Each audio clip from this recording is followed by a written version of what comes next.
মা বোনেরা জান্নাতে যাবে? কয় কারণ? কথা কয় না? 4 কারণে মা বোনেরা জান্নাতে যাবে। 1 নাম্বার কারণ মা বোনেরা সঠিকভাবে নামাজ পড়বে। 2 নাম্বার কারণ হলো রমাদান মাসে রোজা রাখবে। 3 নাম্বার কারণ হলো পর্দা করবে। 4 নাম্বার কারণ হলো স্বামীর খেদমত করবে। ওগো মা, ওগো বোন, আপনারা যদি 4টা ইবাদত ঠিকভাবে আদায় করতে পারেন, 4টা জিনিস যদি ধরে রাখতে পারেন, আল্লাহ পাকের জান্নাত যেই দিকে মনে চায় সেই দিকে যাইতে পারবেন। খারাপ লাগলো? আমি আমার মূল আলোচনা এখনো যাই নাই, কিন্তু শুরু করলাম এটা দিয়ে। কথা কি ঠিক আছে? এবার আসেন, আমি যে আয়াত তেলাওয়াত করেছি সূরাতুর রহমান, কথা কন না কেন? কি সূরার নাম কি? কোরআনুল কারীমের মধ্যে কয়টা সূরা বলেন? কথা কয় না। 114 খানা সূরা, এর মধ্যে সূরাতুর রহমান। সূরার নাম কি আওয়াজ দিয়ে বলেন? সূরাতুর রহমান। এই সূরা রহমান আল্লাহর জন্যই আল্লাহ নাযিল করেছে, ঠিক কি না? এই সূরাতুর রহমান আল্লাহ পাক রব্বুল আলামিন এর কিছু আয়াতের ভিতরে ঢুকায় দিয়েছেন, যে আয়াতগুলো প্রত্যেকটা মানুষের জানা দরকার, ঠিক কি না? আপনাদের কাছে জানতে চাই, কিতাবের নাম কি? জোরে বলেন না কেন? মুসলমানের আওয়াজে বলেন, কিতাবের নাম কি? এই কিতাব প্রত্যেকটা মানুষের ঘরে আছে না নাই? প্রত্যেকটা ব্যক্তির ঘরে, প্রত্যেকটা মানুষের ঘরে আছে, কিন্তু তাকের মধ্যে তোলা আছে, খুলে খুলে পড়ার সময় আর সুযোগ নাই। কথা কন না কেন? এই আওয়াজ দিয়ে বলেন, ঠিক কিনা? আজ থেকে 20-30 বছর আগে দেখতাম প্রত্যেকটা ঘর থেকে কোরআন তেলাওয়াত বের হইতো, কোরআন তেলাওয়াতের আওয়াজ বের হইতো। কথা বলেন, ঠিক কিনা? এখন কোরআন তেলাওয়াতের আওয়াজ নাই, কোরআন তেলাওয়াত করতেই চায় না। অথচ এই কোরআনুল কারীম, এই কোরআনুল কারীমের প্রতি ঈমান আনা ফরজ। আল্লাহু আকবার বলবেন না? এই কোরআনুল কারীম তেলাওয়াত করা ফরজ, এই কোরআনুল কারীম শিক্ষা করা ফরজ। কথা বলেন না যে এই কোরআনুল কারীমের তালিম অন্যজনকে পৌঁছায় দেওয়া ফরজ। আল্লাহু আকবার বলতে পারলেন না? কারণ এই কিতাব, এই কালামুল্লাহ, যার ভিতরে কোনো সন্দেহ, যারা সন্দেহ রাখবে এদের ঈমান থাকবে না। কারণ আমরা ছোটবেলায় মুক্তব গিয়ে পড়তাম কি?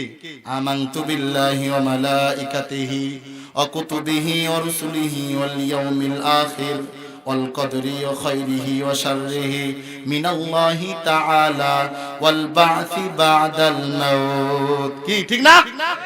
অথচ এই যে সূরা আল্লাহ পাক নাযিল করলেন রহমান, এই সূরা থেকে আপনি এরকম ভাবে এই ঈমানের বিষয়ে এখানে যে কথাগুলো উল্লেখ আছে, কুতুবিহির পরে রাসূলের কথা আল্লাহ পাক বললেন। এই রাসূলের কথা এজন্যই বললেন, রাসূলও এই কিতাবের উপর ঈমান আনাও ফরজ করে দিয়েছেন। তিনি কে? সম্মানিত উপস্থিতি, এই কালামুল্লাহ কোরআনুল কারীম এমন একটা কিতাব, এই কিতাব দেখলেও সওয়াব, ধরলেও সওয়াব, পড়লেও সওয়াব, শুনলেও সওয়াব। আল্লাহু আকবার জোরে বলেন। এই কালামুল্লাহ কিতাব আল্লাহ পাক রব্বুল আলামিন বলেন, ওয়া ইযা কুরিআল কুরআনু ফাসতামিউ লাহু ওয়া আনসিতু লাআল্লাকুম তুরহামুন।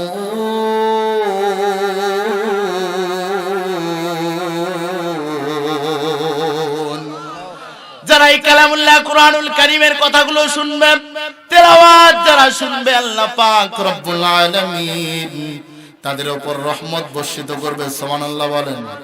আরো জোরে বলা যাবে কি? সুবহানাল্লাহ। শুধু তাই নয়, মুফাসসিরিন ইকরামেরা বলে, যারা কালামুল্লাহ কোরআনুল কারীমের কথাগুলো শুনবে, আল্লাহ পাক রব্বুল আলামিন তাদের জীবনের গুনাহ খাতাগুলোকে মাফ করে দিবেন। এই কালামুল্লাহ কোরআনুল কারীম শোনার কথা বলতেছেন আল্লাহ, অথচ কাফিররা বলেন, ক্বালাল্লাযীনা কাফারু লা তাসমাউ লিহাযাল কুরআনি ওয়ালগাউ ফীহি লাআল্লাকুম তাগলিবুন।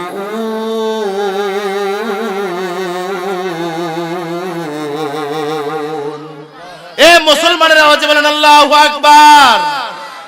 আল্লাহ পাক রব্বুল আলামিন কালামুল্লাহ কোরআনুল কারীম শোনার কথা বলতেছেন, অথচ কাফেররা বলতেছেন এই কোরআন শোনা যাবে না, এই কোরআন শোনা যাবে না। এই কোরআন যেখানে তেলাওয়াত করা হবে, কোরআনের কথা যেখানে বলা হবে সেখানে তোমরা হইচই করো, হট্টগোল করো, সেইখানে গিয়ে তোমরা এরকম মারামারি করো। কাফেররা বলতেছে কোরআন শোনা যাবে না, আল্লাহ পাক বলতেছেন কোরআনুল কারীম শোনা লাগবে। আল্লাহ পাক রব্বুল আলামিন বলেন এই কালামুল্লাহ কোরআন যাদের জীবনে বাস্তবায়ন করতে পারবে আল্লাহ পাক রব্বুল আলামিন তাদেরকে সমাজের মধ্যে দামি বানায়া দিবেন। শুধু তাই নয়, এই কালামুল্লাহ কিতাব কোরআনুল কারীমের উপরে একটা গিলাফ থাকে কাপড় দিয়ে মোড়ানো, কথা বলেন ঠিক কিনা? এই কাপড় দিয়ে মোড়ানো মাত্র 30 থেকে 40 অথবা 50 টাকার একটা কাপড় এরকম কোরআনুল কারীমের উপর পেছানো থাকে। এটা যদি মাটির মধ্যে পড়ে থাকে অনেকে কিন্তু বাড়ির মধ্যে রাগ হন। এটা কোরআনুল কারীমের মধ্যে পেছানো থাকে, লাগানো থাকে, এটা কেন পড়ে আছে? বিবির সঙ্গে রাগ হন, সন্তানের সঙ্গে রাগ হন, কথা বলেন ঠিক কিনা? অথচ আপনার বাড়ির দামি জিনিসগুলো, আপনার বাড়ির দামি এরকম চেয়ারের মধ্যে লাগানো সুইটার গুলো, জ্যাকেট, এরকম ভাবে পাঞ্জাবি অথবা শার্ট প্যান্ট গুলো পড়ে থাকে, সেটা বিষয় নিয়ে কিন্তু আপনি কথা বলেন না, কথা বলেন ঠিক কিনা? শুধু তাই নয়, এই কালামুল্লাহ কোরআনুল কারীম রাখার জন্য রেহাল, আপনাদের কি বলে রেহাল বলে না? এই রেহাল 100 থেকে 120 টাকা দাম অথবা 150 টাকা দাম। এই কালামুল্লাহ কোরআন তার সঙ্গে স্পর্শ হওয়ার কারণে তার দাম এত বেড়ে গেল। আপনার বাড়িতে আলমারি দামি, আপনার বাড়িতে সুকেস দামি, আপনার বাড়িতে বক্স কাট অনেক দামি, অথচ এর থেকেও বেশি কালামুল্লাহ কোরআনুল কারীম যার সঙ্গে লেগেছিল রেহাল, এই রেহালটা লাগার কারণে এটা যদি মাটিতে পড়ে থাকে আপনি আপনার বিবির সঙ্গে রাগারাগি করেন, আপনি আপনার সন্তানের সঙ্গে রাগারাগি করেন, কারণ এর সঙ্গে কোরআনের সম্পর্ক, কথা বলেন ঠিক রাম? এই যে আপনারা নিচে বসা আছেন, আমি কথা বলতেছি, আমার বড় ওলামায়ে কেরাম কথা বলবে, এই যে কথা বলতেছে আপনারা নিচে মাটির মধ্যে ঠান্ডার মধ্যে বসে আছেন। এখানে যদি এরকম এমপি মন্ত্রী সমাবেশ করতো, চেয়ার টেবিল দেওয়া লাগতো, মনের মতো না হইলে আবার উঠে উঠে চলে যাইতো, কথা কন না কেন? এটা কোরআনুল কারীমের আকর্ষণ, কথা বলেন ঠিক কিনা? এখানে যারা আসছেন কোরআনুল কারীমের কথাগুলো শোনার জন্য, আর কোন কিছুর জন্য আসেন নাই। তার মনে বোঝা গেল সব কিছুর সমাধান যিনি দেয় তিনি হলো আল কোরআন। সবকিছু সমাধান দেয় আল কোরআন, কথা বলেন ঠিক কিনা? সমাধান চাও যদি জীবনে মরণে, ফিরে যাও খুঁজে নাও চোখ রাখো কোরআনে। সমাধান চাও যদি জীবনে মরণে, ফিরে যাও খুঁজে নাও চোখ রাখো কোরআনে। তবেই পাবে সুখ শান্তির ঠিকানা, যদি মেনে নাও তুমি মনে প্রাণে, ঠিক না? তবেই পাবে সুখ শান্তির ঠিকানা, যদি মেনে নাও তুমি মনে প্রাণে। সমাধান চাও যদি জীবনে মরণে, ফিরে যাও খুঁজে নাও চোখ রাখো কোরআনে।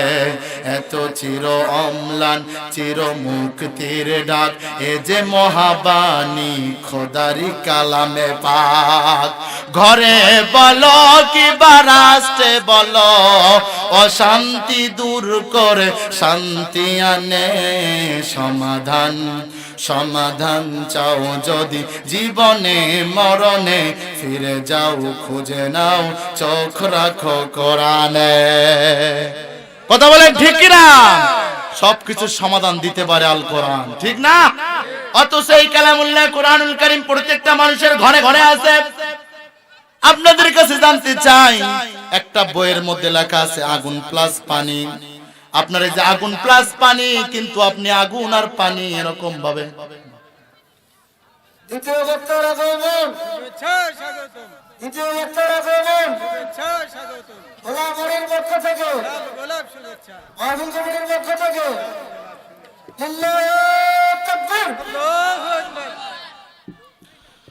একটি বইয়ের মধ্যে লেখা আছে আগুন প্লাস পানি। আমার দিকে তাকান, কি লেখা আছে বলেন, জোরে বলুন কি লেখা আছে? কয় না, আগুন প্লাস পানি। কি লেখা আছে? বইয়ের মধ্যে লেখা আছে আগুন প্লাস পানি, কিন্তু এই বইটা কিন্তু পড়ে নাই, আগুনের মধ্যে ফেলে দেওয়ার না কারণে পড়ে নাই, পানির মধ্যেও ফেলানো হয়নি, এই জন্য ভিজেও যায় নাই। এরকম ভাবে যদি আপনি প্র্যাকটিক্যালের মধ্যে আসেন, এই বইটা যদি আপনি আগুনের মধ্যে ফেলে দেন তাহলে বইটা পুড়ে যাবে, বইটার বই থাকবে না। আবার যদি বইটা আপনি পানির মধ্যে ফেলে দেন তাহলে বইটা এরকম ভাবে ভিজে ভিজে নষ্ট হয়ে যাবে। কথা বলেন ঠিক কিনা? অথচ এই কালামুল্লাহ কুরআনুল কারীম প্রত্যেকটা মানুষের ঘরে ঘরে আছে, কিন্তু আল্লাহ পাক রব্বুল আলামিন এই কালামুল্লাহ কুরআনুল কারীম দিয়েছেন কিভাবে আপনি আপনার সংসারটাকে পরিচালনা করবেন, কিভাবে সমাজটাকে পরিচালনা করবেন, কিভাবে আপনি ইমাম হয়েছেন মুসল্লিদের দায়িত্ব পালন করবেন, কিভাবে আপনি আপনার সন্তানের হক আদায় করবেন, সন্তান হয়ে কিভাবে বাবার হক আদায় করবে, সব কিছু কোরআনুল কারীমের মধ্যে আছে না নাই? তার মানে বোঝা গেল কোরআনুল কারীমের মধ্যে আছে, থাকাই সীমাবদ্ধ। তাকের মধ্যে তোলা আপনি বের করলেন না, পরে পরে দেখলেন না, অর্থ বুঝলেন না, মানলেন না, এটা তাকের মধ্যে থাকা পর্যন্তই সীমাবদ্ধ। আমি মাঝে মাঝে একটা উদাহরণ দিয়ে বলি, আপনাদের খোলাবাড়ি থেকে পাশেই তো ইমানদার একটা ব্যক্তি ঢাকায় যাওয়ার জন্য টিকিট কাটছে, রাত 8টার সময় টিকিট, কিন্তু ব্যক্তিটা বাড়িতে গিয়ে ঘুমায় গেছে। ঘুম থেকে ওঠার পরে দেখে 11টা 20 বাজে গেছে। আপনাদের কাছে জানতে চাই টিকিটের টাইম পার হয়ে গেছে কিনা? পার হয়ে গেছে না? এবার বিবিকে ডাক দিয়ে বলে আমার মাল সামানাগুলো গুছায় দাও, আমি ঢাকায় যাব। বিবি ডাক দিয়ে বলে আপনার যাওয়ার সময় কয়টায়? বলে আমার যাওয়ার সময় তো 8টায়। বলে এখন তো 11টা 20 পার হয়ে যাচ্ছে, তাহলে কেন আপনি এত দেরি করে যাচ্ছেন? এখন গিয়ে তো আর বাস পাবেন না, বাস তো আপনার অপেক্ষায় নাই। এবার ডাক দিয়ে বল, স্বামী ডাক দিয়ে বলতেছে বিবি আমার টিকিট কেটেছি, আমি আমার নিজের টাকা দিয়ে টিকিট কেটেছি, বাস যাবে মানে কি বলো? আমি যাব, কারণ আমি আমার মতো বাসের মতো নিজের মতো করে উঠবো, এরপরে নিজের মতো করে উঠে আমি ঢাকায় যাব। আপনাদের কাছে জানতে চাই বাস কি ওর জন্য 11টা 20 পর্যন্ত অপেক্ষা করবে? কথা বলেন না কেন? এর মতো বোকা আর কেউ আছে নাকি বলেন? বিবি ডাক দিয়ে বলতেছে স্বামী পাবেন না, পাবেন না, অযথা যায়েন না, অযথা গিয়ে গাইবান্ধা গিয়ে এত রাতে গিয়ে সময় নষ্ট করিয়েন না। তার মানে বোঝা গেল এই কালামুল্লাহ কিতাব কোরআনুল কারীম আপনাকে আল্লাহ পাক রব্বুল আলামিন নিয়ামত স্বরূপ দিয়েছেন, কিন্তু আপনি কালামুল্লাহ কোরআনুল কারীম ঘরের মধ্যে তাকের মধ্যেই তোলা থাকলো, আপনি সময় মতো ব্যবহার করতে পারলেন না। সময় মতো ব্যবহার না করার কারণে আপনি কবরে চলে গেলেন। এরপরে কবরের হিসাব হওয়ার পরে আপনি পরবর্তী সময়গুলো পার করে চলে গেলেন। এরপরে আপনাকে ফেরেশতা জিজ্ঞাসা করলো কোরআনুল কারীম তোমাকে দেওয়া হয়েছে কেন মানো নাই? এবার এই ব্যক্তি ডাক দিয়ে বলবে আমি আমার জীবনে বাস্তবায়ন করতে পারি নাই, তবে আরেকবার সময় দেন, দুনিয়াতে গিয়ে কালামুল্লাহ কোরআন তেলাওয়াত করব তো করব, এই অনুযায়ী আমি আমার জীবনে আমল করব, মানব। আপনাদের কাছে জানতে চাই ওর বক্তব্য ওখানে খাটবে নাকি? আমার জীবন খাটবে নাকি? তাহলে কালামুল্লাহ কোরআন এটা এমন একটা কিতাব যার মধ্যে কোনো সন্দেহ নাই, কোনো ভুল নাই। কথা বলেন ঠিক কিনা?